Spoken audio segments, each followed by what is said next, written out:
నమస్తే, welcome to I dream. నేను మీ విజిత.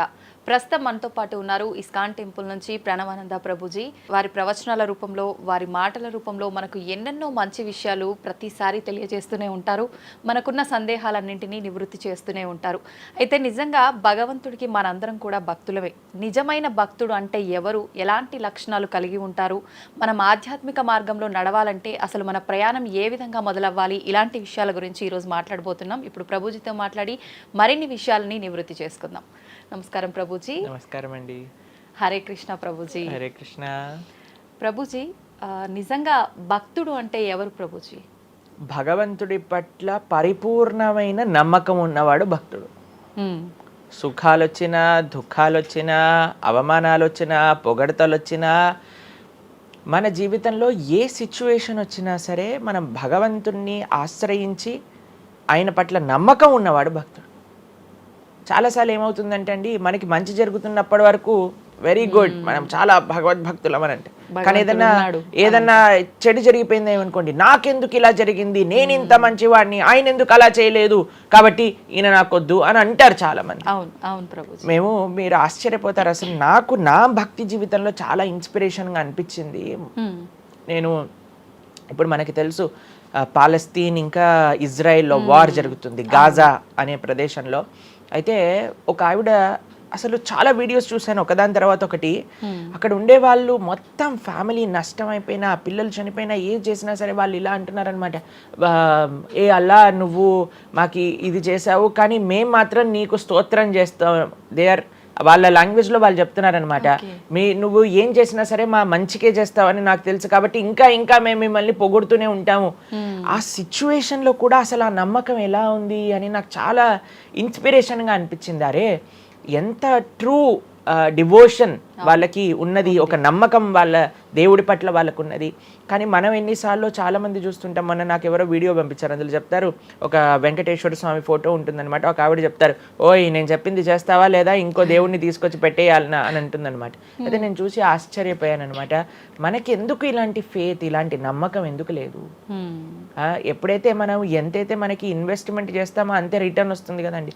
అలానే మన నమ్మకం, మాన అపమానాలు, ఇవి సుఖ దుఃఖాలు, ఇవన్నీ ప్రపంచంలో ఒక భాగం అండి. ఇదంతా జీవితంలో ఒక భాగం.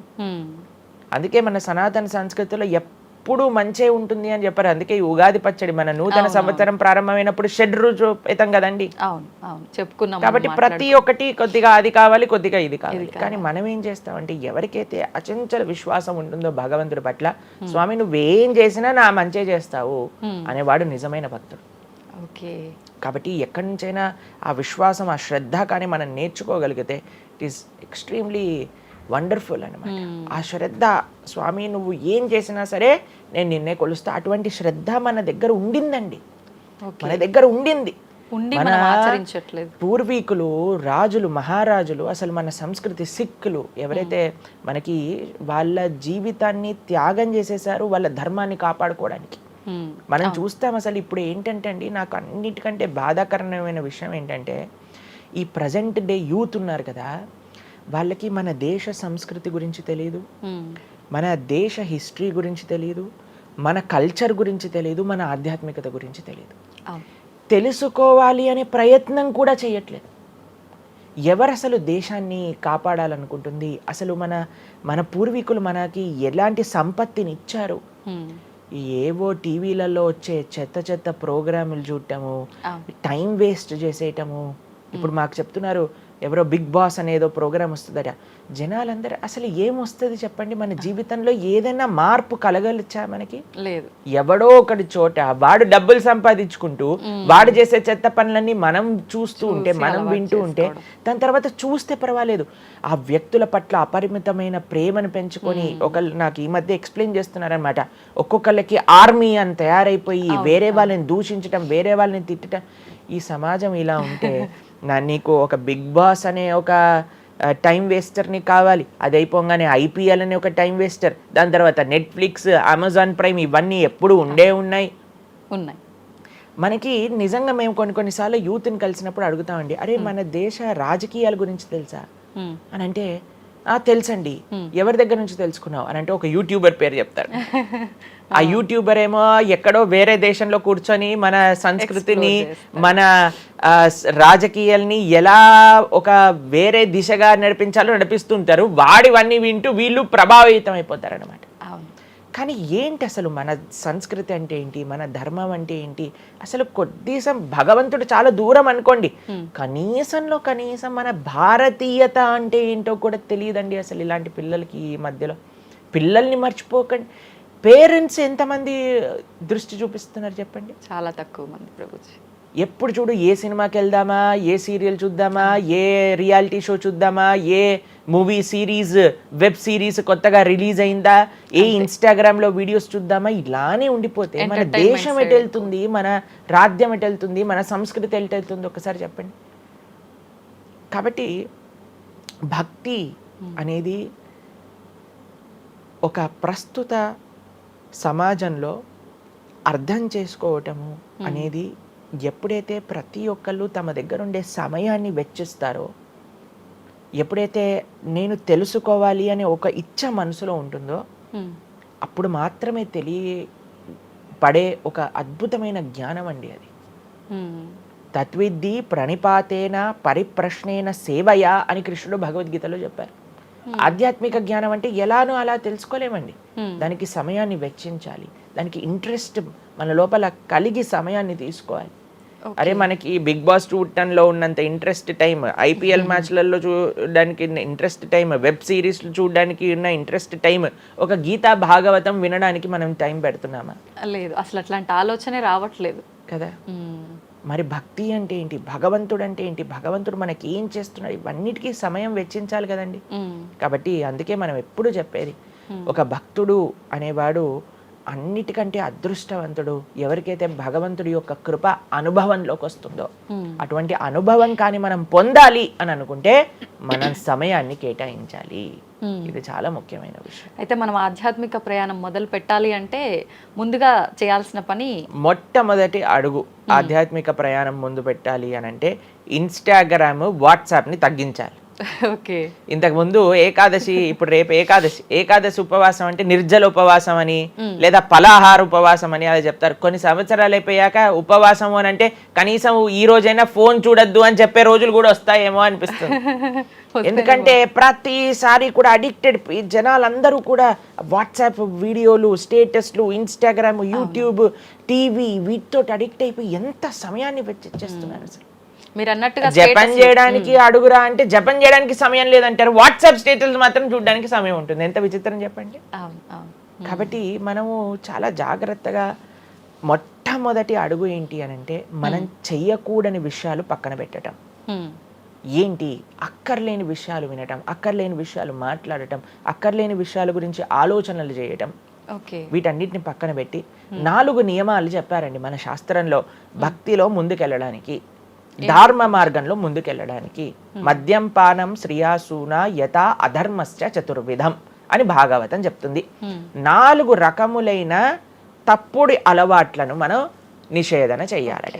ఏంటి ఆ 4? మద్యము అని అంటే మద్యాన్ని సేవించటం, ఎనీ టైప్ ఆఫ్ ఇంటాక్సికేషన్ అని అనుకోండి, సిగరెట్లు కానీ, మందు కానీ, గుట్కా, మానిక్ చంద్, పాన్, ఇంకేమంటారు టొబాకో, ఇవన్నీ డ్రగ్స్, ఇవన్నీ అసలు చెప్తూ ఉంటే మిగతా ఎనీ కైండ్ ఆఫ్ ఇంటాక్సికేషన్ దీన్ని పక్కన పెట్టాలి. ఓకే, మనం భక్తి మార్గంలో ముందుకెళ్ళాలి అని అంటే చెప్తున్నాను. 2 మద్యం పానం శ్రియ అసూన. జూదము ఇంతకుముందు జూదం ఆడుతూ ఉండేవారు, మనకు తెలుసు, పాచికలాట అని అనేవారు. మహాభారతంలో యుధిష్ఠిర మహారాజు గారు ఆడినప్పుడు ఏమైంది వాళ్ళ జీవితంలో మనందరికీ తెలుసు. ఎన్ని కష్టాలు పడాల్సి వచ్చింది, ఆస్తంతా వెళ్ళిపోవాల్సి వచ్చింది, అరణ్యానికి పాలవ్వాల్సి వచ్చింది. చాలా మంది అడుగుతారు ఎందుకు మహాభారతం యుధిష్ఠిరుడు ఆడాడు. ఆయన ఆడి చూపించారు, అయ్యా ఆడితే ఈ పని అవుతుంది. ఎగ్జాంపుల్ సెట్ చేయడానికి ఆయన చేశారు. సరే, ఆయన చేసింది తప్ప కదా, ఆయన ఏం అనుభవించారో తెలుసు కదండి, మనం ఎందుకు చెయ్యాలి ఆ పని? ఇప్పుడు జూదం యొక్క విపరీతమైన కాన్సిక్వెన్సెస్ తెలుసా అండి. ఇప్పుడు బెట్టింగ్ గేమ్లని, ఐపీఎల్ మ్యాచెస్ కి బెట్టింగ్స్ అని, లేదా ఏదొస్తే దానిపైన బెట్టింగ్లు పెట్టడం, అవి ఇవి ఎన్ని అప్లికేషన్స్ తయారైపోయి ఎన్ని ఒక యువతని ఒక తప్పుడు మార్గంలో పెట్టడానికి అసలు మాకు అప్పుడప్పుడు మేము యూట్యూబ్ చూస్తాం కదండి ప్రవచనాలు వినడానికి, మా గురువు గారి ప్రవచనాలు వినడానికి మేము చూస్తుంటాం అనమాట. అప్పుడు వస్తుంది రమ్మీ సర్కిల్ అని యాడ్ వస్తుంది అనమాట. ఇప్పుడు పేరు చెప్తున్నారు ఎందుకు ప్రభుజీ అని మీరు అనుకోవచ్చు. ఎందుకంటే పెద్ద పెద్ద సినిమా యాక్టర్స్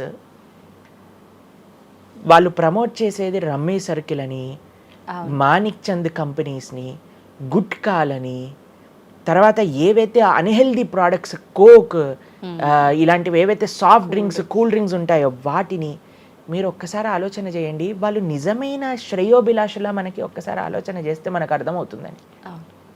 మొత్తం ఒక దగ్గర ప్రపంచం అంతా ఇవి తప్పు, ఇవి మీకు మంచిది కాదు అని మొత్తుకుంటుంటే మీరు ఎవరైతే మీరు హీరోయిన్ నా రోల్ మోడల్ అని అనుకుంటున్నారో వాడు మీకు నేర్పించేది ఏంటి అని అంటే, నువ్వు ఈ పేకాట ఆడు, నువ్వు గుట్కా తిను, నువ్వు కూల్ డ్రింక్ తాగు, నీ జీవితం ఏమైనా మాకు పర్వాలేదు.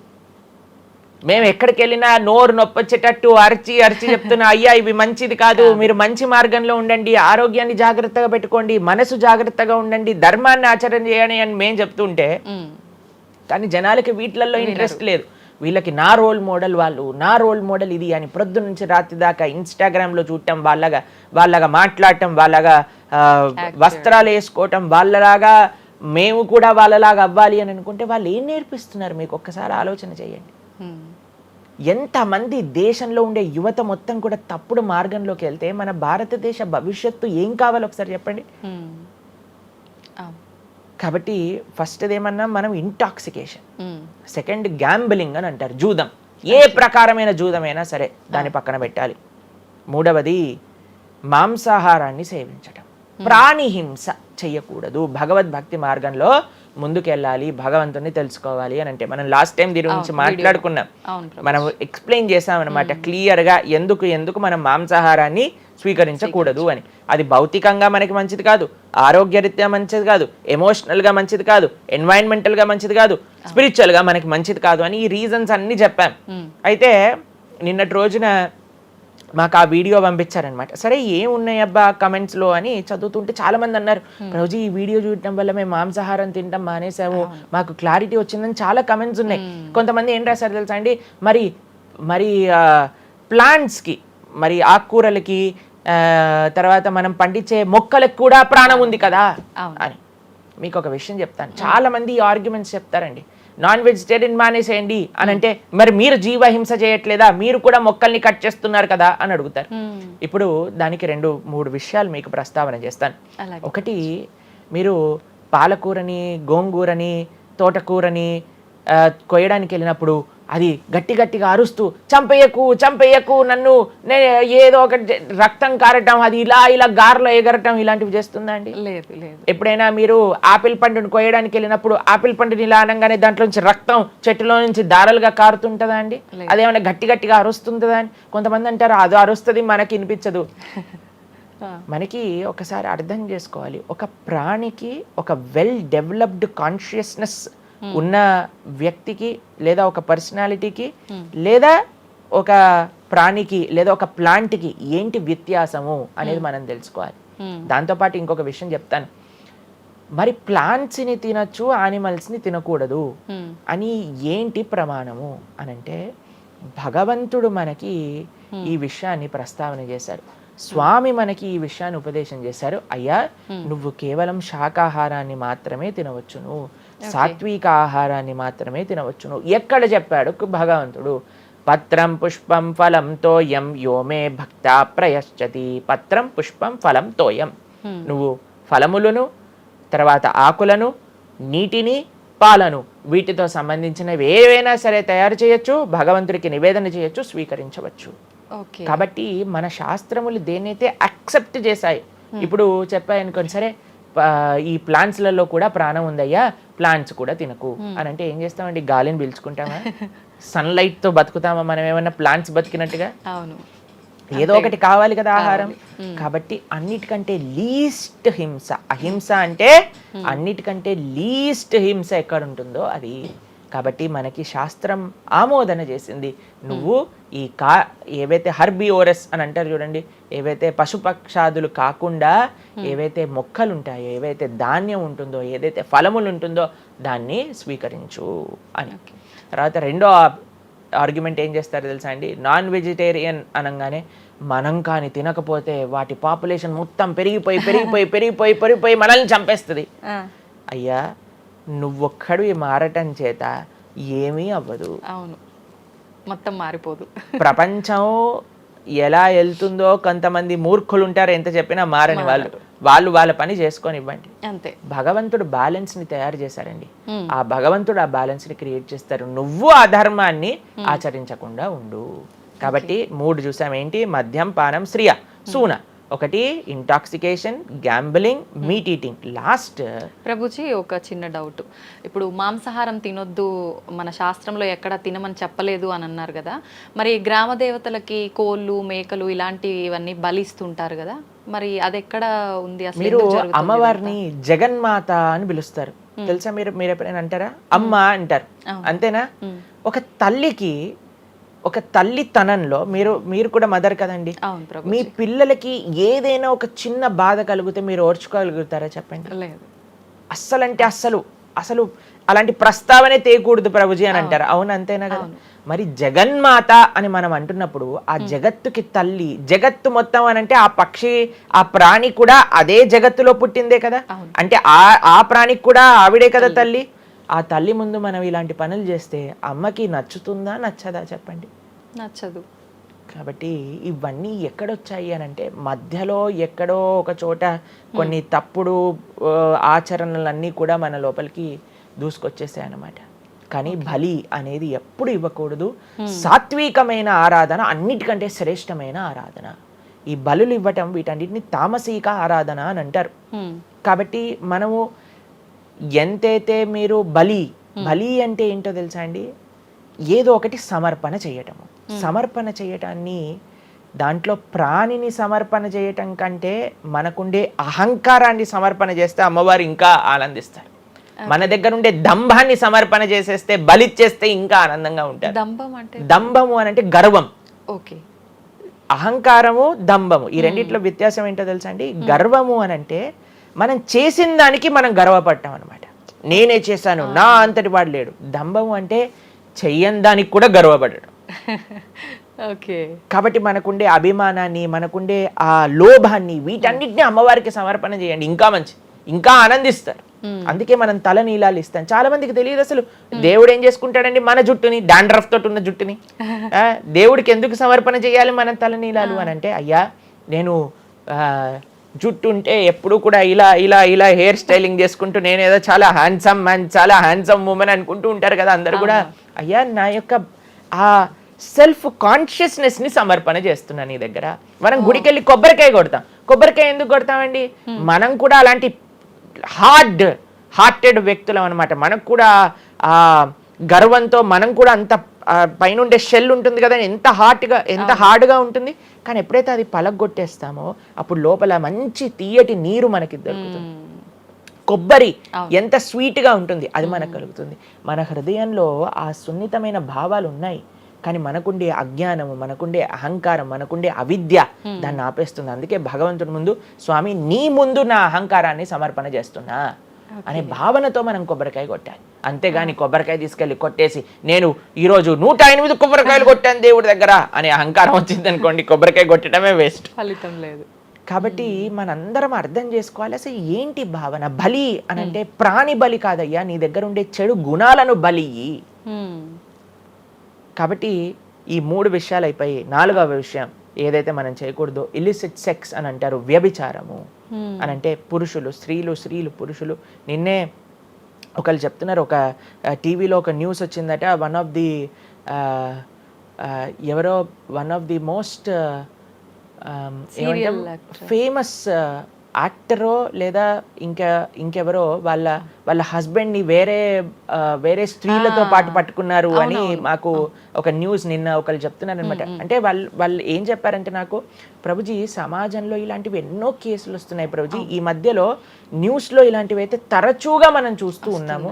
కాబట్టి ఈ సమాజం ఎటువైపు వెళ్తుందో తెలియట్లేదు ప్రభుజీ అని అంటే మేము వాళ్ళకి చెప్పాం, సమాజాన్ని ఎందుకు ఇటువైపు నడుస్తుంది అని అంటే మనం చూపించే విషయాలు అలా ఉన్నాయి, చూపించే సినిమాలు అలా ఉన్నాయి, చూపించే సీరియల్ అలా ఉన్నాయి, చూపించే ఆదర్శమైన వ్యక్తులు అలా ఉన్నారు. మనం ఎవరైతే హీరోలు అనుకుంటున్నామో వాళ్ళు ప్రొద్దున లేస్తే విడాకులు తీసుకొని ఇంకొకరిని పెళ్లి చేసుకొని, విడాకులు తీసుకొని ఇంకొకరిని పెళ్లి చేసుకొని, ఇలాంటివి చూస్తుంటే మనం కూడా అది నార్మలైజ్ అయిపోయింది మన భారతీయ సంస్కృతిలో. కానీ ఎక్కడైతే ధర్మం ఉంటుందో, రాముడు ఆదర్శంగా ఉన్న వ్యక్తి ఎప్పుడూ అలాంటి తప్పు చేయలేదండి. ఎందుకంటే రాముడు ఏకపత్ని వ్రతుడు. ఎంత కమిట్మెంట్ ఉండాలి భార్య పట్ల, భర్తకు కూడా అలానే అండి. ఇప్పుడు ఒకళ్ళు తప్పు అంటే, ఇప్పుడు చాలా మంది అనుకుంటారు ఇది ఎత్తి పురుషులకే వర్తించింది అని. పురుషులకు ఎంతైతే వర్తిస్తుందో అంతే స్త్రీలకు కూడా వర్తిస్తుంది, స్త్రీలకు ఎంతైతే వర్తిస్తుందో అంతే పురుషులకు కూడా వర్తిస్తుంది. కాబట్టి ఈ 4 చాలా జాగ్రత్తగా ఉండాలి. పరస్త్రీ సంఘము, పరపురుష సంఘం, వీటి నుంచి చాలా జాగ్రత్తగా ఉండాలి. ఈ 4 కానీ మనం ఆచరించగలిగితే మన జీవితంలో, చెయ్యకూడనివి 4, చెయ్యాల్సినవి 4. ఇప్పుడు మనం చెయ్యకూడనివి 4 గురించి విన్నాం కదా. చెయ్యాల్సిన 4 ఏంటో ఒక నిమిషంలో చెప్పేస్తా. మంచి భక్తుల యొక్క సాంగత్యం, మంచి పుస్తకాలు చదవటం, భగవన్నామాన్ని జపం చేయటం, మంచి ఆహారాన్ని స్వీకరించటం. ఈ 4 చేస్తే మనం డైరెక్ట్గా భగవంతుడి యొక్క శ్రీచరణాల దగ్గర ఉంటాం అనమాట. ఓకే, ఇవన్నీ జరగాలి అని అంటే మనం ఆధ్యాత్మికం వైపు మన మనసుని మళ్ళించాలి. మనకి ఆధ్యాత్మికము అవసరము అని మనం తెలుసుకోవాలి. ఎప్పుడైతే తెలుసుకుంటామో మనం సమయాన్ని ఇవ్వగలుగుతాం. ఓకే ప్రభుజీ, జపం అని అంటుంటారు. నిజంగా జపం అంటే ఏంటి ప్రభుజీ? ఏ విధంగా జపం చేయాల్సి ఉంటుంది? జపము మనకి కలియుగంలో తరించడానికి మార్గం. కృతేయ ధ్యాయతో విష్ణుం త్రేతాయాం యజతోమకై ద్వాపరే పరిచర్యాయాం కలో తత్ హరికీర్తనం అని చెప్పారు. భగవంతుడి యొక్క నామ జపం అత్యంత శ్రేష్టమైనది. కృష్ణుడు భగవద్గీతలో ఏం చెప్తారో తెలుసా అండి? అన్నిటికంటే గొప్ప యజ్ఞం, యజ్ఞములలో నేను ఒక యజ్ఞాన్ని అని చెప్తారు. ఏ యజ్ఞం తెలుసా? యజ్ఞానాం జప యజ్ఞోస్మి అని భగవంతుడు చెప్తారు. అన్నిటికంటే గొప్ప యజ్ఞం జపం చేయడం అనమాట. ప్రతిరోజు జపం చేయాలి. మేము ప్రతిరోజు 2 గంటల పాటు జపం చేస్తాం ప్రొద్దున పూట. ఏంటి జపం చేయాలి? భగవన్నామాన్ని జపం చేయాలి. భగవన్నామము అత్యంత సులభంగా మనల్ని భగవంతుడి యొక్క కృపని తెచ్చిపెడుతుంది, భగవంతుడి యొక్క రియలైజేషన్ మనకిస్తుంది అనమాట. అందుకే హరిర్నామ హరిర్నామ హరిర్నామేవ కేవలం కలోర్ నాస్తేవ నాస్తేవ నాస్తేవ గతిరన్యదా అని చెప్పారు. అన్నిటికంటే శ్రేష్టమైనది ఎటువంటి రూల్స్ అండ్ రెగ్యులేషన్స్. ఇప్పుడు కొంతమంది అనుకుంటారు జపం అంటే చాలా రూల్స్ ఉండాలి, అది చేయాలి ఇది చేయాలి అని. ఏం లేదు, చక్కగా శుచిగా ఉండండి, శుభ్రంగా ఉండండి, భగవంతుడి ముందు దీపం పెట్టండి, కూర్చోండి, ఒక జపమాల పట్టుకోండి. హరే కృష్ణ కృష్ణ కృష్ణ హరే హరే, హరే రామ రామ రామ హరే హరే. సింపుల్ మంత్రం, ఎవరైనా చేయొచ్చు, ఎటువంటి కాంప్లికేషన్స్ లేదు. ఏ స్థితిలో ఏ అవస్థలో ఉన్న వాళ్ళైనా సరే చక్కగా జపం చేయొచ్చు. ఎటువంటి నియమాలు లేదు. ఎప్పుడైనా సరే చక్కగా భగవన్ నామానికి నియమం లేదు, మంత్రాలకి నియమాలు ఉన్నాయి, కానీ ఇది భగవన్ నామం. ఇటువంటి నామాన్ని కానీ మనం హరినామం అని అంటారు దీన్ని. ఈ హరినామాన్ని కానీ చక్కగా జపం చేయగలిగితే మనకి బ్రహ్మాండమైన ఫలితాలు, ఆ భగవంతుడి యొక్క కృప మనం ఎక్స్పీరియన్స్ చేయగలుగుతాం మన జీవితంలో. ఇప్పుడు మీరు చూడండి, నోట్లు ఎప్పుడైనా మనం లెక్క పెట్టామనుకోండి, ఎలా లెక్క పెడతారు తెలుసా? ఇలా 1 2 3 4 5 6 7 8 9 10 అని లెక్క పెడతారు, అంతేనా? ఏదైతే నోట్లు లెక్క పెట్టేటప్పుడు ఎప్పుడు మనం బయటికి లెక్క పెడతాం, ఎందుకంటే ఇది ఎప్పుడు బయటికి వెళ్ళేదే. కానీ జపం చేసినప్పుడు ఎలా లెక్క పెడతారో తెలుసా అండి? మీరు జపం చేస్తుంటే హరే కృష్ణ కృష్ణ కృష్ణ హరే హరే, హరే రామ రామ రామ హరే హరే అని లోపలికి అంటాం మాలని. నోటిని బయటికి అంటాం, జపాన్ని లోపలికి అంటాం లెక్క పెట్టేటప్పుడు. ఎందుకంటే ఇది ఎప్పుడు మనతో పాటు వచ్చేది ధనం, ఇది వెళ్ళిపోయే ధనం. కాబట్టి శాశ్వతంగా మన లోపలతో వచ్చే ధనం, జన్మాంతరాలకు కూడా మనల్ని ఉద్ధరింపజేసే ధనం ఏదన్నా ఉంటే అది భగవన్నామ జపం. నిజంగా ఎంత మంచి మాట ప్రభుజీ. అసలు ఈ లాజిక్ అర్థమే కాలేదు ఎప్పుడు మాకు. మీరు చెప్పేదాకా ఇంత లాజిక్ ఉంది అని అనిపించలే. చాలా మంచిగా చెప్పాము. ప్రతి ఒక్కళ్ళు చిన్న పిల్లల నుంచి, మా దాంట్లో మా గ్రూప్ లో మీరు చూస్తే చిన్న పిల్లల నుంచి వృద్ధుల వరకు అందరు జపం చేస్తారు. అంతెందుకండి, మీరు చూస్తారు హరే కృష్ణ భక్తులు దేశ విదేశాల నుంచి ఉన్న వాళ్ళందరూ జపమాల పట్టుకొని జపం చేసే వాళ్ళని మనం చూడట్లేదు. కాబట్టి మనకి ఎందుకు జపం రాదు? టైం వస్తుంది, టైం ఉంది. ఎక్కడెక్కడ టైం వేస్ట్ చేస్తున్నామో తెలుసుకుంటే ఎక్కడ దాన్ని యూటిలైజ్ చేయాలో తెలుస్తుంది. సమయంతో పనుందా ప్రభుజీ? ఏ సమయంలో అయినా ఏ సమయంలో అయినా చేసుకోవచ్చు, కానీ ప్రొద్దున పూట చేస్తే అత్యంత శ్రేష్టమైన. ప్రొద్దున పూట మనం త్వరగా లేచి, త్వరగా స్నానం చేసి, త్వరగా జపం చేసుకోగలిగితే ఆ రోజంతా బ్రహ్మాండంగా ఉంటుంది. ధ్యానం కూడా చేస్తుంటారు చాలా మంది. జపానికి ధ్యానానికి వ్యత్యాసం ఏంటి? మనము భగవన్నామ మంత్రాన్ని, నామాన్ని జపం చేస్తూ భగవంతుడి గురించి ధ్యానం చేయాలి. ఓకే. ఇప్పుడు జస్ట్ ధ్యానం, చాలా మంది మాకు ఈ కంప్లైంట్ చేస్తుంది, ఇప్పుడు ఈ ధ్యానం చేస్తే మనసు నిలకడగా ఉండట్లేదు, మనసు ఎక్కడికి వెళ్ళిపోతుంది, అక్కర్లేని ఆలోచనలు వస్తున్నాయి. ఇప్పుడు చూడండి, పిల్లవాడు అటు ఇటు ఇటు అటు కదులుతున్నాడు అనుకోండి, ఇంట్లో ఏయ్ అనగానే అయిపోతారు. అలా మన మనసు కూడా అటు ఇటు ఇటు అటు కదులుతూ ఉంటుంది. కానీ ఎప్పుడైతే మనం మంత్రంతో ధ్యానం చేస్తామో అప్పుడు మనసు ఇలా వెళ్ళిపోయింది అనుకోండి పక్కకి, హరే కృష్ణ అనగానే ఆ మనసు వచ్చేస్తుంది, వామ్మో వీడు కాన్షియస్గా ఉండండి నేను అటు ఇటు వెళ్తుంటే. కాబట్టి మనసు కూడా మనం ఆ నామం పట్ల మనం ధ్యానం చేయొచ్చు. ఎప్పుడైతే మనం నామాన్ని మంచిగా జపం చేస్తామో ఆ నామంలోంచే భగవంతుడి యొక్క రూపం, గుణం, లీల అవన్నీ కూడా ప్రకాశితం అవుతాయి. కానీ ఫస్ట్ మనం ధ్యానం నామం పైన పెట్టాలి. మన ఉచ్చారణ కరెక్ట్గా ఉందా, మనం చక్కగా ఆ నామాన్ని వింటున్నామా, దీనిపైన ధ్యాస ఉండాలన్నమాట. నిజంగా చాలా మంది ధ్యానం చేసేటప్పుడు ఆ ఏకాగ్రత అనేది రావట్లేదు, ఎన్నిసార్లు ప్రయత్నించినా అంటుంటారు కదా ప్రభుజీ, ఏం చేయాలంటారు ఆ ఏకాగ్రత రావాలంటే? ప్రాక్టీస్ చేయాలి. అభ్యాసేనతు కౌంతేయ, అభ్యాసం చేయాలి.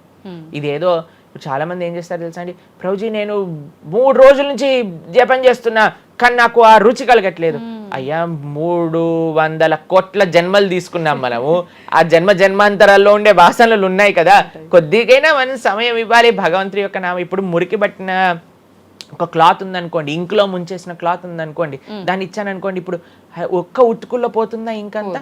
ఒక ఉతుకు తర్వాత ఇంకో ఉతుకు తర్వాత ఇంకో కొద్దిగా వెళ్తూ ఉంటుంది, కొద్దిగా వెళ్తూ ఉంటుంది. కొన్నిసార్లు మనకి ఫస్ట్ 3-4 వాషెస్లో తెలియదు అసలు పోయిందా లేదా, పోతుంది కానీ మనకు అంత ఎవిడెంట్గా కనిపించదు. కానీ 10, 15, 20, 30 సార్లు అయ్యాక తెలుస్తుంది. 100 సార్లు అయ్యాక మళ్ళీ మనకి తెల్లగా ఆ క్లాత్ బయటికి వచ్చేస్తుంది. అలానే మనం కూడా ప్రయత్నం చేస్తూ ఉండాలి. ఇన్ని జన్మలు మనం మాయకి ఇచ్చేసి ఒక జన్మలో 3 రోజులు మనం భగవన్నామాన్ని జపం చేసి ఇప్పుడు నాకేం కలగలేదు అని అంటే ఎలా చెప్పండి? ఆ నిష్ఠ, సిన్సియారిటీ ఇవ్వాలి టైం మనకి. ఎలాగైతే మీరు టైం దీనికి ఇచ్చారో అలానే టైం భగవంతుడు కూడా ఇవ్వాలి. తప్పకుండా ఆ ప్రాసెస్లో తప్పులేదు. మన సిన్సియారిటీ ఎంత సిన్సియర్గా మనం చేస్తే అంత తొందరగా మనకు కృప అనేది లభిస్తుంది. ఓకే ప్రభుజీ, పునర్జన్మలు అని అంటుంటారు, పునర్జన్మలు ఉంటాయా? ఇందాక మీరు చెప్పినట్టు ఎన్నో జన్మల వాసనలు మనకి ఈ జన్మలో కూడా అవి ఉంటాయి అని చెప్పన్నారు కదా, ఆ వాసనలకు సంబంధించిన ఆ లైఫ్ని మళ్ళీ ఈ జన్మలో మనం అనుభవిస్తామా? తప్పకుండా. మీరు అంతెందుకండి, మీరే ఎన్నోసార్లు మీ జీవితంలో కొంతమందిని కలిసి ఉంటారు, వాళ్ళు చెప్తారు ఇది ఈ జన్మలోంచి కాదు, పక్కా వీడి పోయిన జన్మలోదే ఈ లక్షణం. ఎందుకంటే చాలా మంది అంటారు మా ఇంట్లో ఎవరండి ఇలా ఉండరండి కానీ వీడికొక్కటే ఈ గుణం వచ్చింది అని అంటూ ఉంటారు. మనం చాలాసార్లు చూస్తాం చిన్న పిల్లలకి, వాళ్ళకి మనకు నేర్పించకుండానే ఒక టాలెంట్ వచ్చేస్తుంది. వాళ్ళు ఆ విధంగా నేను మొన్న బృందావనం వెళ్ళినప్పుడు మేము చూసాము, అక్కడ చిన్న పిల్లవాడండి, నాకు తెలిసి 3-4 సంవత్సరాలు ఉంటాయి, 250 కంటే ఎక్కువ ట్యూన్లలో హరే కృష్ణ మంత్రాన్ని పాడుతున్నాడు ఆయన. వాళ్ళ పేరెంట్స్ని అడిగాం, అయ్యా ఎలా నచ్చింది? ప్రభుజీ మేమేం తెలియదు ప్రభుజీ, చిన్నప్పటి నుంచి హార్మోనియం దగ్గరికి వెళ్ళి టిక్ టిక్ టిక్ టిక్ అనేవాడు, వాడే పాడుతున్నాడు, వాడికి మొత్తం హార్మోనియం ఎవ్వరు నేర్పించలేదు, వాడే పాడుతున్నాడు అని. అలా ఎన్నో, మీరు డాక్టర్ ఐన్ స్టీవెన్సన్, మీరందరూ ఇంటర్నెట్ ఉంది కదా, మీ అందరికి ఫోన్లు ఉన్నాయి కదా, డాక్టర్ ఐన్ స్టీవెన్సన్ అని నొక్కండి. 2500 కంటే ఎక్కువ కేసుల పైన ఆయన రీసెర్చ్ చేశారు. రీఇన్కార్నేషన్, పునర్జన్మ కలిగిన కేసెస్లో అనమాట. కాబట్టి మీరు జస్ట్ రీఇన్కార్నేషన్ కేసెస్ అని మీరు యూట్యూబ్లో టైప్ చేస్తే ఎన్నో వస్తాయి మీకు. కాబట్టి పునర్జన్మ ఉన్నది. పునర్జన్మ సిద్ధాంతాన్ని ప్రస్తావన చేసి వాటిని నమ్మకం ఉన్న వాళ్ళే సనాతన ధర్మానికి సంబంధించిన వాళ్ళు అనమాట. కాబట్టి ఏది కూడా మనకి స్పాంటేనియస్గా రాదు, అంతా కూడా కర్మ, what ever we do that comes around అనమాట. కాబట్టి ఈ పునర్జన్మ సిద్ధాంతం అనేది తప్పకుండా ఉన్నది. పునర్జన్మ ఉంటుంది, జన్మాంతరాల వాసనలు అనేవి ఉంటాయి. ఎప్పుడైతే మనం ఆధ్యాత్మిక సాధన, ఎప్పుడైతే మనం భగవద్భక్తి చేస్తామో ఆ వాసనలన్నీ కూడా తొలగిపోతాయి. మనం చక్కగా మంచి ధార్మికమైన వ్యక్తిలా మనం మళ్ళీ మారచ్చు అనమాట. ప్రభుజీ, పునర్జన్మ ఉంటుంది అని అనుకున్నాం మనం. అయితే పునర్జన్మ అంటే అంతకుముందు జన్మకు సంబంధించిన పాపం పుణ్యం ప్రతి ఒక్క దాని ప్రభావం ఈ జన్మలో ఉంటుందంటారా ప్రభుజీ? తప్పకుండా. చాలా మంది అంటారు ప్రభుజీ వాళ్ళు ఇంత పిచ్చి వాళ్ళు కానీ ఇంత ఆనందం ఎందుకు వస్తుంది అని అంటే, వాళ్ళు గత జన్మలో చేసిన పుణ్యం ఇప్పుడు వాళ్ళకి వస్తుంది, ఈ జన్మలో చేసే పాపం మళ్ళీ వస్తుంది. ఎవరు కూడా ఎస్కేప్ అవ్వలేరండి. ఇప్పుడు మీరు అనుకుంటున్నారు మనం బాధపడుతున్నాం, గత జన్మలో చేసిన పాపాన్ని ఇప్పుడు మనం అనుభవిస్తున్నాం, ఇప్పుడు మేము మంచి వాళ్ళం ప్రభుజీ, మీకు కూడా వస్తుంది ఆ ఛాన్స్. కాబట్టి ఈ కర్మ సిస్టమ్ ఏదైతే భగవంతుడు ఇది చేశారో దాని నుంచి ఎవ్వరు ఎస్కేప్ కాలేరు. ఆయన సిస్టమ్ చాలా పక్కా. ఇక్కడ ఉండే మనం అప్పుడప్పుడు ట్రాఫిక్ సిగ్నల్ని దాటేసి ట్రాఫిక్ పోలీస్ నుంచి ఎస్కేప్ అవ్వచ్చు, కానీ భగవంతుడి యొక్క రేడార్ నుంచి ఎస్కేప్ అవ్వలేదన్నమాట. ఎందుకంటే ఆయన హృదయంలో ఉండే కదా అన్ని నోట్ డౌన్ చేసుకునేది. కాబట్టి తప్పకుండా గత జన్మ పుణ్యము గత జన్మ పాప ఫలితాలు ఈ జన్మలో అనుభవించాల్సిందే. చాలా మంది మమ్మల్ని అడుగుతారు, ప్రభుజీ నరకానికి తీసుకెళ్తారు కదా. ఆ నరకానికి తీసుకెళ్తారు, మరి నరకంలోనే అంత అయిపోగొడితే మళ్ళీ ఈ జన్మలో ఇవ్వటం ఎందుకు? ఇన్స్టాల్మెంట్లో వస్తాయి, ఈఎంఐస్ కింద కట్టాల్సి వస్తుంది అనమాట మన ఫలితాన్ని. కొద్దిగా నరకంలో, కొద్దిగా ఈ జన్మలో, మళ్ళీ వచ్చే జన్మ. ఒకటేసారి ఆ యొక్క ఫలితాన్ని కానీ ఇచ్చేస్తే మనం తట్టుకోలేము. కాబట్టి భగవంతుడి యొక్క కృప నిజంగా చెప్పాలంటే ఇన్స్టాల్మెంట్స్ లో వచ్చేది. ఇప్పుడు చూడండి, ఒకసారి 10 కోట్లు కట్టాలి అంటే అది ఈజీయా, లేదా ఇన్స్టాల్మెంట్ లో కట్టాలంటే ఈజీయా? అందుకే కదండి అందరు ఈఎంఐలు కావాలండి. అలానే పుణ్యం, అలానే పాపం కూడా. కొద్దిగా స్వర్గంలో అనుభవించు, కొద్దిగా ఇప్పుడు అనుభవించు, మళ్ళీ నెక్స్ట్ జన్మలో అనుభవించు. అది తప్పదు, ప్రతి ఒక్కరు అనుభవించాల్సిందే. లేకపోతే చెప్పండి, అసలు ఈ జన్మలో ఎందుకు కొంతమంది కష్టాలు అనుభవిస్తున్నారు? కొంతమందికి పుట్టుక నుంచే కష్టం వస్తుంది, కొంతమంది కొన్ని డిఫెక్ట్స్ తో పుడతారు. ఎందుకు? If God is equal to everybody, then why did God create different people differently అని అంటే భగవంతుడు తయారు చేయలే, భగవంతుడు ఇనిషియేట్ చేశారు ఆ సిస్టమ్ని. దాంట్లో మనం ఏ విధంగా చేస్తే ఆ కర్మ ద్వారా అలా మనం పుట్టవలసి వస్తుంది. కానీ మనము పాస్ట్ గురించి చింత, అయ్యో ఎన్ని పాపాలు చేశానో నాకు ఇది వస్తుంది, దీని గురించి చింత చేయకండి. అయ్యా నేను ఫ్యూచర్లో ఇది చేసి నేను ఇలా చేయబోతుంది, దాని గురించి పాడి. ఇప్పుడు నీ దగ్గర సమయం ఉంటే నువ్వు ఇప్పుడు ధర్మాచరణ చెయ్యి, ఇప్పుడు భగవంతుడిని ఆశ్రయించు, ఇప్పుడు ధార్మికంగా ఉండు. భగవంతుడు దాన్ని దీన్ని రెండింటినీ తీసేస్తారా ఆయన యొక్క లోకానికి మనం వెళ్ళవచ్చు. కాబట్టి భగవంతుడు అదే చెప్పారు, సర్వధర్మాన్ పరిత్యజ్య మామేకం శరణం వ్రజ అహం త్వాం సర్వ పాపేభ్యో మోక్షయిష్యామి మా శుచ. ఇది భగవంతుడు ఇచ్చిన ఒక ఆశ్వాసన భగవద్గీతలో. అన్నిటినీ వదిలిపెట్టేసాయి, అన్ని రకాల చెడు వస్తువుల్ని, అన్ని రకాల మంచి, నువ్వు నాకు శరణు వేరు, నేను నీ పాప పుణ్యాలు మొత్తం తీసేస్తాను. యద్గత్వా న నివర్ధంతే తద్ధామ పరమం మమ. భగవంతుడి దగ్గర నుంచి చేరుకున్నాం అనుకోండి, మళ్ళీ ఈ ప్రపంచంలో ఈ యొక్క కష్టాలు ఉండే ఈ నేలపైన మళ్ళీ రావాల్సిన అవసరం లేదు. స్వామితో బ్రహ్మాండంగా స్వామి యొక్క సేవలో సుఖంగా ఉండొచ్చు మనం. అయితే ప్రభుజీ చాలా మంది చెప్తుంటారు, అన్ని అనుభవించింది తప్పదు అన్నప్పుడు ఎందుకు భగవంతుని ఆరాధన చెయ్యాలి అని. వాళ్ళందరికీ ఇది మంచి సమాధానం ప్రభుజీ. నిజంగా చాలా మంది ఇదే అంటుంటారు, అంతే కదా, ఇంత భగవంతుని ఆరాధించినా ఈ కష్టాలు తప్పట్లేదు, అసలు లైఫ్ ఏం చేంజ్ అవ్వట్లేదు, మనశ్శాంతి లేదు, ఎందుకు అసలు ఆరాధించాలని చెప్పి అసలు భగవంతుని పూజించడం కూడా మానేస్తుంటారు. మళ్ళీ ఇప్పుడు ఆపేస్తే మళ్ళీ నెక్స్ట్ ఏంటి అని ఆలోచన చేయాలి. కాబట్టి ఇప్పుడుండే వాటితో మనం ఇది చేసామనుకోండి, ఇంత ధర్మాచరణ కూడా ఆపేశారనుకోండి, ఇంకా ఆ పుణ్య పాప ఖాతాలు అలానే పెరిగిపోతూ ఉంటాయి. కానీ చివరికి వచ్చేది ఈ ప్రపంచంలోకే కదా. కాబట్టి మనకి చెడు చేయటం పనికిరాదు, కేవలం మంచి చేయటం కూడా పనికిరాదు. భగవద్భక్తి అన్నిటికంటే టాప్ మోస్ట్. కాబట్టి మనం ధార్మికంగా ఎంత భగవద్భక్తితో ఉంటే అది మనకి అంత మంచిది. ప్రభుజీ కర్మ సిద్ధాంతం అన్నారు కదా, అసలు కర్మ సిద్ధాంతం అంటే ఏంటి ప్రభుజీ? ఏం చెప్తోంది అసలు? మనం చెయ్యంది మనకి రాదు, మనం చేసింది తప్పకుండా మనకు వస్తుంది. ఇదే కర్మ సిద్ధాంతం.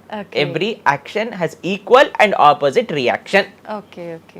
ఇలా అయితే ఈ లా ఉందో అదే కర్మ సిద్ధాంతం. అంటే నువ్వు చేసింది ఏదైనా సరే ఆ యొక్క ఫలితం నుంచి తప్పించుకోలేవు.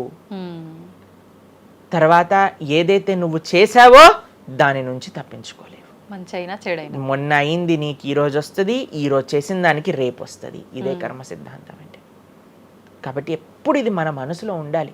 అరే ఈ రోజు నాకు ఏదైనా బాధ ఉంటే నేను ఏదో చేశానేమో, కాబట్టి ఏదో చేశాము అయిపోయింది, ఈ రోజు ఈ కష్టం వచ్చింది, కృష్ణ నువ్వు నాకు శక్తినివ్వు ఈ కష్టాన్ని ఎదుర్కోవడానికి. ఇప్పటి నుంచి నేను ఇలానే మంచిగా ఉంటాను, ఎప్పుడూ అధర్మం వైపు వెళ్లకుండా ఉంటాను, స్వామి నువ్వే రక్ష అని ఆ ధర్మ చింతన ముందుకు తీసుకెళ్ళటం. ఇప్పుడు కానీ మనం ఆ ధర్మ సంకల్పం చేసుకుంటండి, రేపటి రోజున మరి చాలా మంది రేపు ఎవరు చూసారో లేదో, అయ్యా రేపు ఎవరు చూసారో లేదో అని కానీ మీ పిల్లవాడు చెప్పి నేను ఇప్పుడు కష్టపడను, రేపు నాకు ర్యాంక్ వచ్చాక నాకు ప్లేస్మెంట్ వస్తుందో లేదో నాకేం గ్యారంటీ ఉంది కాబట్టి నేను చదవను అన్నాడు అనుకోండి, ఏం చెప్తారు మీరు? నాన్న నువ్వు ప్లేస్మెంట్ గురించి బాధపడకు, ఫస్ట్ నీ కర్తవ్యం చదవటం నువ్వు చదువు, అంతే. దాని తర్వాత నీకు వస్తుంది, నీ జీవితం సెటిల్ అవుతుంది, అంతే కదండి. అంతే మనం కూడా లేదు రేపు ప్రొద్దున ఎవరు చూశారు స్వర్గాన్ని నరకాన్ని, కాబట్టి నేను ఇప్పుడు ధర్మాచరణ చెయ్యను అని అంటే మీ పిల్లవాళ్ళు కూడా ఎక్కడైతే చదవను అని అంటారో అలానే మనం కూడా తయారవుతాం. చాలా మంది అండి పెద్దవాళ్ళు పిల్లలకి మాత్రం మంచి నీతులు చెప్తారు, కానీ వాళ్ళ దగ్గరకు వచ్చేసరికి వాళ్ళు ఆచరించడానికి రెడీగా ఉండరు అనమాట. అవును అవును. కాబట్టి మీరు ఒక్క విషయాన్ని ఆలోచించండి, మీరు ఏం చెప్తున్నారో అది మీరు ఫాలో అవుతున్నారా? పెద్దలు ఫాలో అవుతేనే అది పిల్లలు ఆచరిస్తారు, లేకపోతే ఆచరించరు. పిల్లలకి స్కూల్ ఎలానో మనకి భగవంతుడి యొక్క సృష్టి చేసిన ఈ ధర్మం అలాంటి. కాబట్టి ఈ రెండిట్లో మనం చాలా జాగ్రత్తగా ఉండాలి. ప్రభుజీ, చాలా మంది ఏ పని చేయాలన్నా కూడా ముందు వెనక ఆలోచించి ప్రతిదీ జ్యోతిష్యాన్ని పట్టి దాని ప్రకారంగానే పనులు చేస్తూ ఉంటారు. నిజంగా జ్యోతిష్యాన్ని నమ్మొచ్చు అంటారా? జ్యోతిష్యం 100% కరెక్టే, కానీ జ్యోతిష్యాన్ని నువ్వెంత సీరియస్గా తీసుకోవాలి అది ఆలోచించాల్సిన విషయం. జ్యోతిష్య శాస్త్రం అది, శాస్త్రం ఎప్పుడూ కూడా కరెక్టే, కానీ మనకి ఎంత అవసరం అది. ప్రతిరోజు ప్రొద్దున లేవంగానే రాశి ఫలాలు ఏమైపోయాయి అని కొంతమంది చదువుతూ ఉంటారు. ప్రతి చిన్న విషయానికి ఈ రోజు ఏమైంది, ఈ రోజు ఎలా ఉంది, ఆ రోజు ఎలా ఉంది, సండే పేపర్లో వచ్చింది, ఇంకా ఈ వారం ఎలా ఉండబోతుంది, ఇవన్నీ నీకు అవసరం లేదయ్యా. నువ్వు ధర్మాచరణ చెయ్యి, భగవంతుడి పట్ల నమ్మకం పెట్టుకో, ఆయన చూసుకుంటాడు. భక్తులు ఎవరు కూడా అలాంటి విషయాలని సీరియస్గా తీసుకోరండి. ఎందుకంటే బృందావనంలో ఒక భక్తులు ఉన్నారనమాట. ఆయన అంటారు, మొత్తం అన్ని గ్రహాలు నీకు అనుకూలంగా ఉండి నువ్వు కృష్ణ భక్తుడివి కానీ అవ్వకపోతే అన్ని గ్రహాలు అనుకూలంగా ఉండి నీకేం లాభం. తర్వాత అంటాడు, అన్ని గ్రహాలు ప్రతికూలంగా ఉండి కానీ నువ్వు కృష్ణ భక్తుడు అయితే ఏవి నిన్ను ఏం చేయలేవు. ఎందుకంటే భగవంతుడు అలాంటి రక్షణ ఇస్తాడనమాట. మనకి భగవంతుడి దగ్గర ఆ శక్తి ఉన్నది. కాబట్టి మనము దేన్ని ఎంత సీరియస్గా తీసుకోవాలి? మనకి కావాల్సినది ఆధ్యాత్మికత, భక్తి. భగవంతుడి గురించి విన్నామా, భాగవత రామాయణాదులు శ్రవణం చేశామా, స్వామికి ఆరాధన చేసుకున్నామా, ఆలయానికి వెళ్ళామా, గోసేవ చేశామా, ధార్మికంగా ఉన్నామా, ఎవరికి ఏం చెడు చేయలేదా, మంచి అందరి గురించి కూడా మంచి ఆలోచిస్తున్నామా, ఒకళ్ళతో మంచిగా మాట్లాడుతున్నామా, ఎవరికి చెడు చేయట్లేదా, ఇంతవరకు నీ ఆలోచన ఉంటే సరిపోతుందండి. ఈ ధర్మ చింతన మనకు కావాలి, అంతేకాని ఏమవుతుంది, నా రాసి ఏంటి, ఇదేంటి. ఇప్పుడు అంత పిచ్చి జనాలకి ఎలా పెరిగిపోయిందంటే, ఒకళ్ళు అంటారు ఈ ఉంగరం పెట్టుకోమంటారు, ఒకళ్ళు అంటారు ఇలా నీ పేరు రాయి అంటారు, ఒకళ్ళు అంటారు నీ పేరులో ఏ ఏ ఏ ఏ ఎక్స్ట్రా రాయమంటారు. ఇవన్నీ ఏంటి మారిపోయాయి? ఇవన్నీ మార్చుకొని నీ ఆచరణ కానీ మారకపోతే, నీ థింకింగ్ కానీ మారకపోతే, నీ ధర్మం పట్ల ఉండే అనిరుక్తి కానీ పెరగకపోతే ఇవన్నీ చేసి ఏం లాభం? కాబట్టి మనం ఎసెన్స్ ఆఫ్ ధర్మ భగవంతుడి ఆరాధన. సవై పుంసాం పరో ధర్మో యతో భక్తిర్ అదోక్షజే.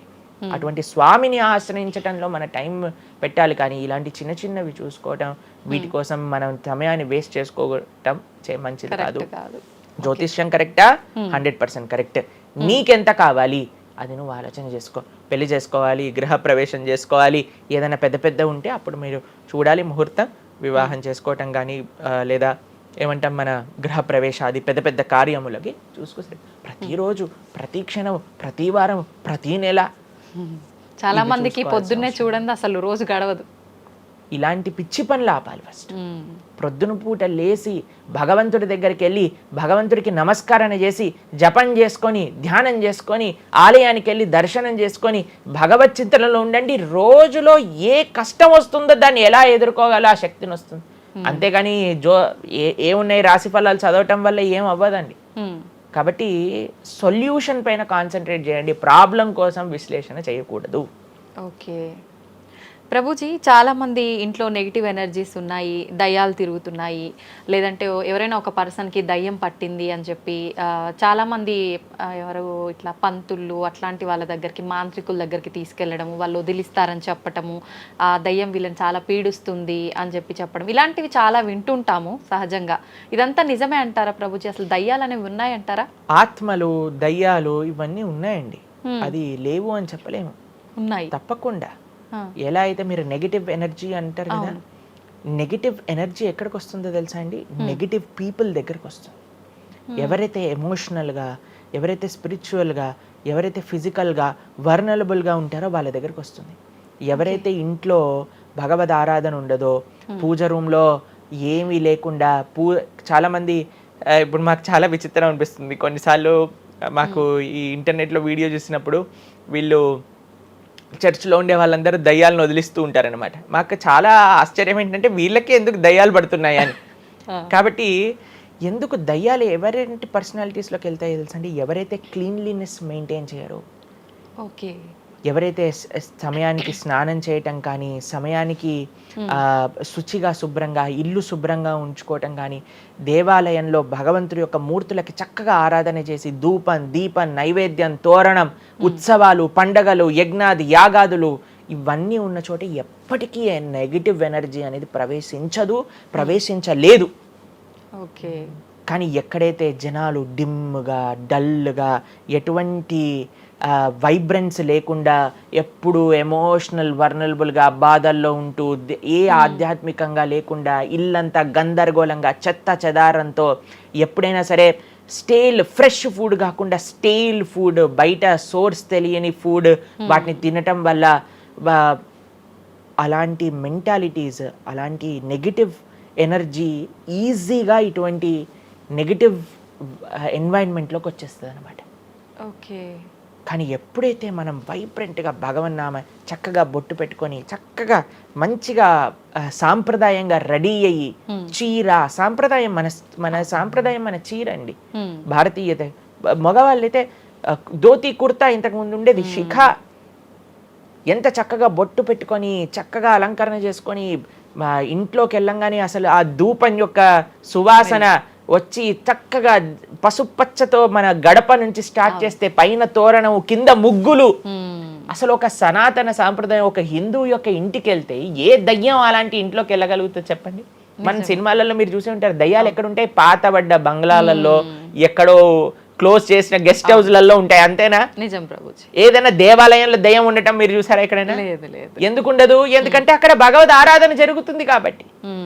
ఏ ఇంట్లో అయితే నిరంతర భగవద్ ఆరాధన ఉంటుందో, ఏ ఇల్లు అయితే వైబ్రెన్స్ గా ఇంటి బయట ముగ్గు నుంచి ప్రారంభమై ఇంటి లోపల దేవాలయంలో దీపము నిరంతరము కూడా ఉంటుందో, భగవద్ ఆరాధన జరుగుతుందో, భగవన్నామ జపం జరుగుతుందో, శాస్త్రాన్ని పారాయణ చేస్తున్న విష్ణు సహస్రనామం హరే కృష్ణ మహామంత్ర కీర్తన యజ్ఞము యాగము ఉత్సవాలు చేస్తూ అటువంటి ఇంట్లో అటువంటి వ్యక్తులకి ఎప్పుడూ రాలేదండి.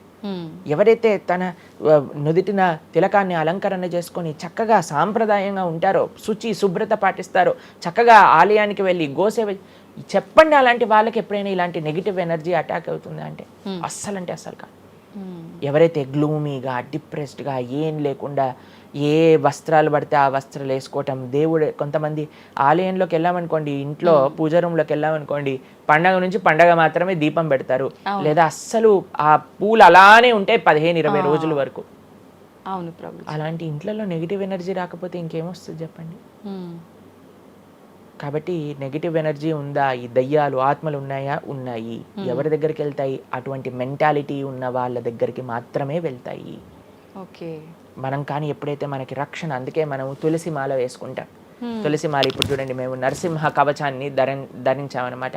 ఇవన్నీ నరసింహ ఆరాధన, నరసింహ కవచాన్ని ఎప్పుడైతే మనం చేస్తామో, ఎప్పుడైతే మనం భగవన్నామ స్మరణ చేస్తామో తులసి మాల ధరించాలి. తులసి మాల చాలా మంది ఇప్పుడు ధరిస్తున్నారు కానీ నియమాలను పాటించట్లేదు.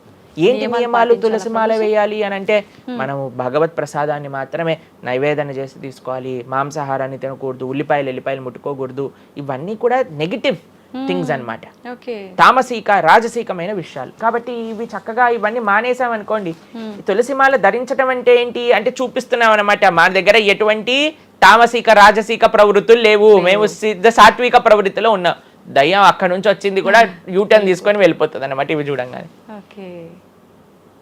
కాబట్టి అది చాలా ముఖ్యం. ఎప్పుడైతే మన ఆచరణ బాగుంటుందో, ఎప్పుడైతే మనం ధార్మికంగా ఉంటామో, ఎప్పుడైతే భగవద్భక్తులై ఉంటామో, ఏ నెగిటివ్ ఎనర్జీ మనల్ని ఏం చేయలేదు. ఓకే, మొత్తానికి ఉన్నాయి దయ్యాలు, ఉన్నాయి, జాగ్రత్త. మనం మంచిగా భక్తి పరంగా ఉండండి, ధార్మికంగా ఉండండి, చక్కగా ధర్మాచరణ చేయండి, మీకేం భయం లేదు. కానీ ఎక్కడైతే ఇవన్నీ జరగవో అక్కడ ఉంటాయి. అందుకే ఆధ్యాత్మిక మార్గంలో నడవాలి అందరం కూడా. కృతజ్ఞతలు ప్రభుజీ, నిజంగా చాలా మంచి మంచి విషయాలు తెలుసుకుంటున్నాం మీ ద్వారా. ఇంకా ఇంకా తెలుసుకోవాలని కోరుకుంటున్నాం. ధన్యవాదాలు ప్రభుజీ. హరే కృష్ణ. హరే కృష్ణ.